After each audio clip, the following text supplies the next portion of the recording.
Sobre essa questão política, como você disse aqui, Josi, pô, é difícil você ter alguém que está disposto a queimar capital político para consertar uma situação tão complicada. E estamos no ano de eleição na Argentina.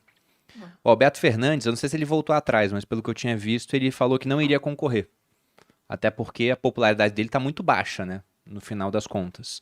Só que entre os candidatos tem um nome que vem se destacando por ter ideias liberais. Diria até que, além do liberal, né, ele é um cara bem libertário. Os jornais dizem que é ultradireitista. Ultradireitista. Que é o Javier Milei.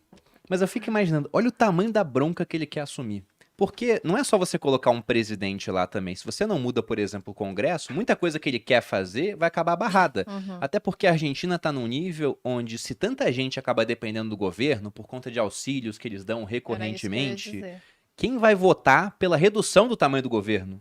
Está todo mundo dependendo no final. Vocês acham, primeiro, que esse Milei ele tem chance realmente de ser eleito? E segundo, se for eleito, ele não vai ser um Macri 2, que vai chegar lá, não vai dar certo, o pessoal vai falar, tá vendo, o liberalismo não dá certo. Vamos de novo pro caminho do peronismo. Qual a opinião de vocês? Posso responder antes, mas eu queria até já deixar o pessoal no mistério no ar, porque eu conversei com o Javier Milei ano passado em Porto Alegre. Então também tenho uma experiência íntima de conversa com ele. Mas eu queria, antes de explicar o Milei e a eleição atual, até voltar no tempo rapidinho para a gente fazer esse percorrido histórico recente, depois do kirchnerismo, que entrou o Macri, e realmente acabou sendo um fracasso, foi decepcionante. Como a Josi comentou, ele foi muito gradualista em algumas questões. Onde ele foi de choque imediato, ele removeu o chamado cepo cambiário, que é o termo que eles utilizaram para denominar o controle de câmbio, controle de capital, onde definia o câmbio a uma taxa fixa, não permitia a livre movimentação de divisas, entrada de capitais e saída, e isso foi correto, porque mascarava o problema do câmbio. Só que nos controles de preços, em privatização, foi totalmente gradualista, e na questão fiscal, não fez praticamente nada. Pelo contrário, deixou o fiscal, deixou mais gasto público correr, e o resultado foi a volta de Alberto Fernandes, a volta do cepo cambiário, o controle de câmbio, que mascara o real valor da moeda. E agora então temos o Javier Milei, que ele já é deputado pela Argentina, e foi um dos mais votados, se eu não estou enganado. Só que realmente é um cara extremamente radical nas suas ideias, com as quais eu concordo talvez com praticamente tudo. Mas eu queria deixar para a Josi responder se ela acha que ele tem chance ou não de ser eleito. Depois eu falo sobre a minha conversa com ele. Deixar um mistério, né? É retenção do YouTube.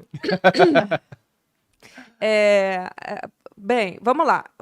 Primeiro sobre o Alberto. O Alberto, acho que na última colocação ele está sendo mais rejeitado, né? O mais que mais está desagradando como volta como candidato. O Milei, salvo engano, ele está em terceiro nas pesquisas. Pelo que eu tenho lido sobre... eu acompanho ele no Instagram, inclusive, ele tem feito muito movimento, muita campanha, já pré-campanha, na verdade, e o foco dele é o jovem. Então, assim... não que agora ele tenha probabilidade... Não, mas assim, veja a estratégia. Não que agora ele tenha muita probabilidade de chances de vencer. Talvez ele está investindo mais a longo prazo mesmo, né? Nessa questão da candidatura dele. Agora, se eu fosse achar, não, ele não tem chance. Por quê? Porque ele está sendo... o radicalismo dele, infelizmente, não conversa com o sistema político para você entrar num cargo de presidente. Né? Não que eu seja contra as ideias dele, o radicalismo. Ele tem umas ideias como libertário. Ele, na verdade, é bem dividido. Né?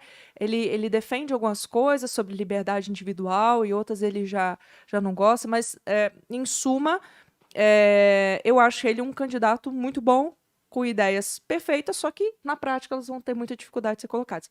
E não sei se talvez vai ter a ver com o que o Fernando vai falar, mas ele parece estar muito decidido do seu plano de governo. Parece que ele não é aberto ao diálogo, até mesmo pela personalidade dele, né? Pelo olhar, pelo semblante, pela expressão, pela campanha, pelas chamadas dele, os jingles dele são um rock mais, sabe?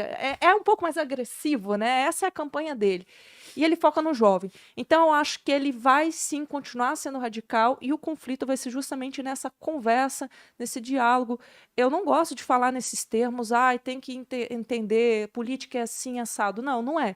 Mas a gente está falando aqui de chance dele realmente chegar no poder e fazer alguma coisa. Então, assim, essa é a minha percepção. Eu adoraria que ele ganhasse para acompanhar tudo isso. Eu acho que ele está entre os mais...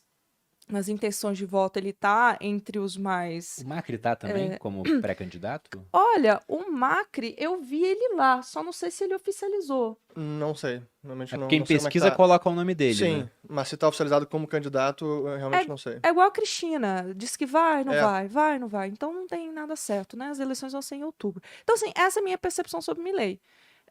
Eu acho as propostas dele boas, gostaria que ele enfrentasse isso, só que se ele não abrir mão desse radicalismo dele, talvez isso pode ter um efeito de, não, eu não vou abrir mão dos meus princípios, do meu plano de governo, das minhas ideias, porque eu acho que mesmo que agora eu não vença, ou não chegue perto, isso é um investimento para as próximas eleições.